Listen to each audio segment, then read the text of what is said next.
नमस्कार। आज की कहानी गुब्बारे वाला। एक शहर के चौराहे पर गुब्बारे वाला गुब्बारे लेकर खड़ा था।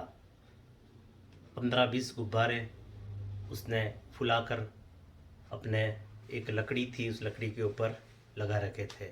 एक छोटा सा यंत्र था, संभवतः उसमें गैस निकलती थी, उससे वह गुब्बारे फुला कर गिठान लगाकर नीचे धागा लगाकर उनको उसने भर कर ऊपर छोड़ रखा था। वह हवा में ऊपर उड़ रहे थे। आज गुब्बारे वाला गुब्बारे में की हवा भरते भरते सोच रहा था कि कुछ समय बाद त्यौहार आने वाला है, बच्चों को कपड़े दिलाने हैं, कई जने खिलौने तथा कई प्रकार के कपड़े दिलाने हैं।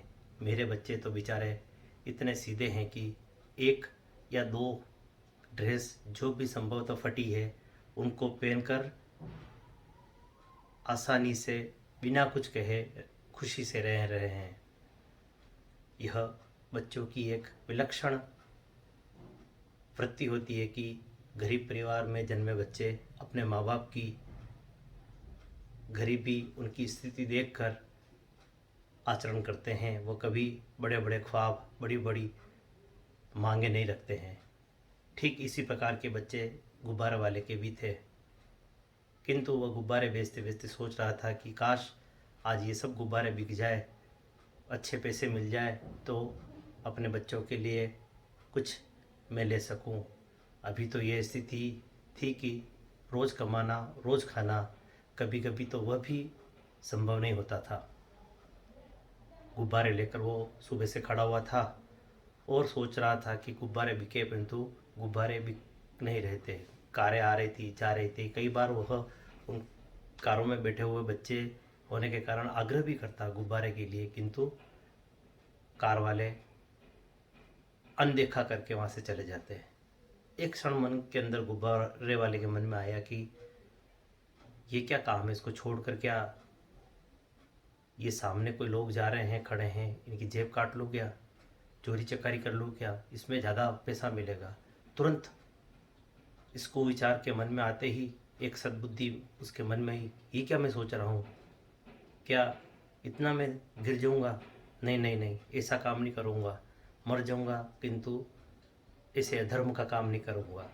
एक गरीब व्यक्ति के मन में भी देखो, कार्य के प्रति, धर्म के प्रति क्या एक स्थिति, अधर्म यानी गलत काम करना अधर्म है और अच्छा काम करना धर्म है।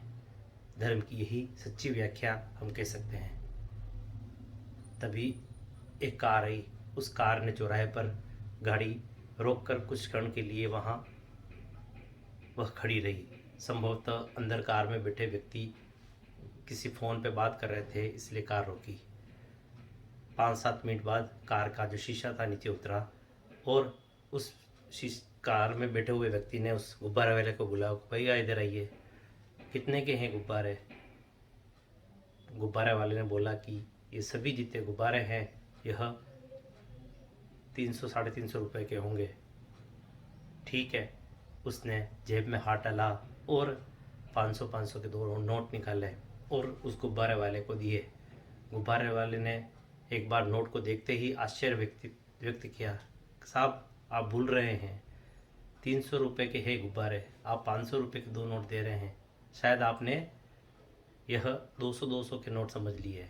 नहीं भाई, मैं जान कर दे रहा हूँ। नहीं साहब, मुझे नहीं चाहिए, मेरी जितनी मेहनत है उतने ही पैसे मुझे दीजिए।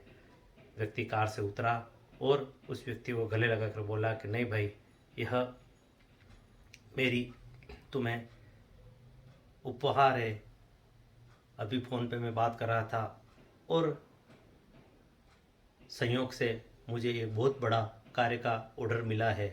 इस खुशी में सर्वप्रथम मुझे दृष्टि तुम्हारे ऊपर गिरी मेरी, और मेरे मन में बरबस ये आया कि तुम चाहते तो यहाँ पर भीख मांगकर इससे ज़्यादा कमा सकते थे। वो देखो ना, वो व्यक्ति जो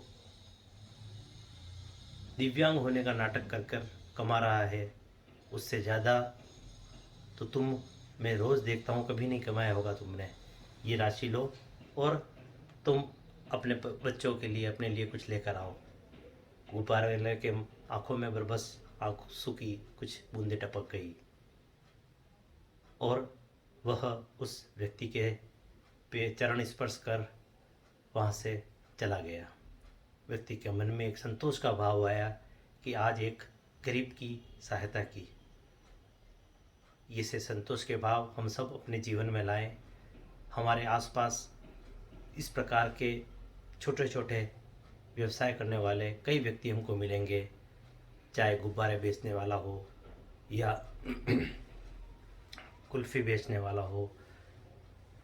इस प्रकार के छोटे कार्य, छोटे छोटे जिसमें कमाई कम है, इस प्रकार के कार्य करने वाले व्यक्ति हमको मिलेंगे। हमको यथासंभव इनकी मदद करनी चाहिए, इनके अर्थ में सहयोग करना चाहिए। यह आगे कैसे बढ़े इसके विचार भी इनको देने चाहिए, तभी हमारा समाज सबल होगा। वरना एक तरफ तो अमीरी की बड़े बड़े विशाल अट्टालिका महल हैं और एक तरफ गरीब को सोने के लिए झोपड़ी भी नहीं है।